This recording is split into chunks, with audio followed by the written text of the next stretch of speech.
Assalamualaikum. Apa kabar anak-anak? Masih semangat di pembelajaran dari rumah? Semoga kita selalu diberi kesehatan. Kali ini bertemu dengan Bu Han di pelajaran prakarya kelas 9 semester 1. Apa yang kita bahas anak-anak? Kerajinan berbahan keras. Tujuan pembelajarannya lihat di sini. Sebelum mulai pelajaran anak-anak, seperti biasanya kita baca basmalah dulu. Semoga pelajaran kita kali ini diberi kelancaran, memberikan manfaat untuk kita semua. Bismillahirrahmanirrahim. Anak-anak, kemarin kamu di kelas 8 ada agenda rutin yaitu study tour.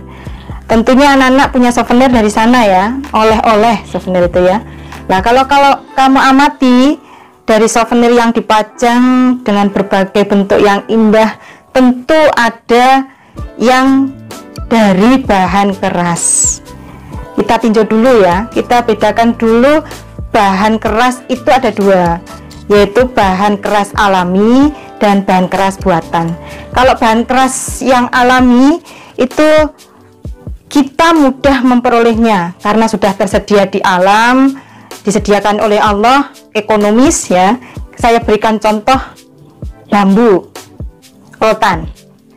Sedangkan yang bahan buatan itu sudah ada unsur campur tangan manusia, diolah dengan bahan-bahan tertentu sehingga mempunyai hasil dari olahan itu teksturnya keras, tahan lama.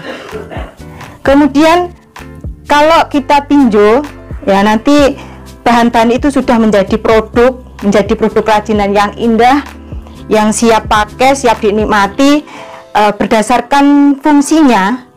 Bahan yang dihasilkan dari bahan keras kerajinannya itu mempunyai fungsi sebagai benda hias dan benda pakai. Yang benda hias itu bagaimana anak-anak? Jadi benda kerajinan itu sebatas hanya sebagai hiasan, artinya menambah nilai kita istilahnya lebih menyukai. Saya contohkan ini, kita punya vas bunga. Vas bunga itu kita gunakan untuk meletakkan bunga. Nah, sedangkan bunga itu sendiri kita bisa meletakkannya misalnya di gelas. Karena fungsi dari kerajinan itu untuk benda hias, artinya vas bunga itu lebih cocok untuk menempatkan bunga karena fungsinya sebagai hias atau fungsinya sebagai benda hias.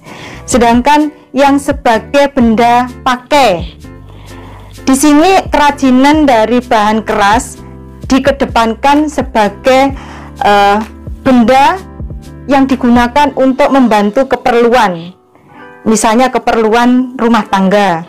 Saya contohkan misalnya anak-anak mungkin ibunya di rumah punya tempeh ya, tempeh yang bentuknya bundar gitu ya. Itu fungsinya untuk apa anak-anak?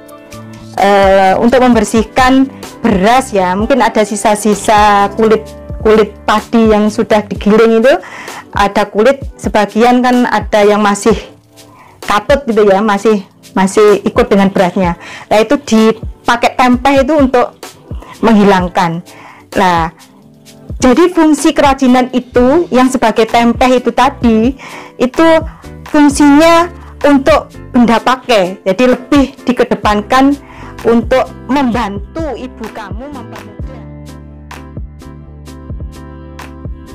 Anak-anak, dalam pembuatan produk kerajinan, entah itu kerajinan apa saja, mungkin berbahan keras atau berbahan lunak, kita harus memperhatikan prinsip ergonomis.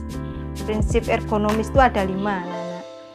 Yang pertama adalah kegunaan, yang kedua kenyamanan, seterusnya keluasan, keamanan, dan keindahan.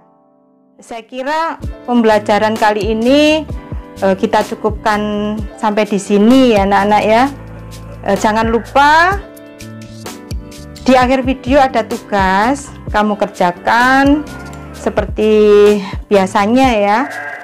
Nanti kirimkan langsung ke Buhan. Sebelumnya kita akhiri pembelajaran kita, bertemu di episode berikutnya anak-anak ya. Jadi bertemu, tidak berpisah ya, bisa bertemu lagi di pertemuan berikutnya. Wassalamualaikum warahmatullahi wabarakatuh. Sampai jumpa di pertemuan berikutnya.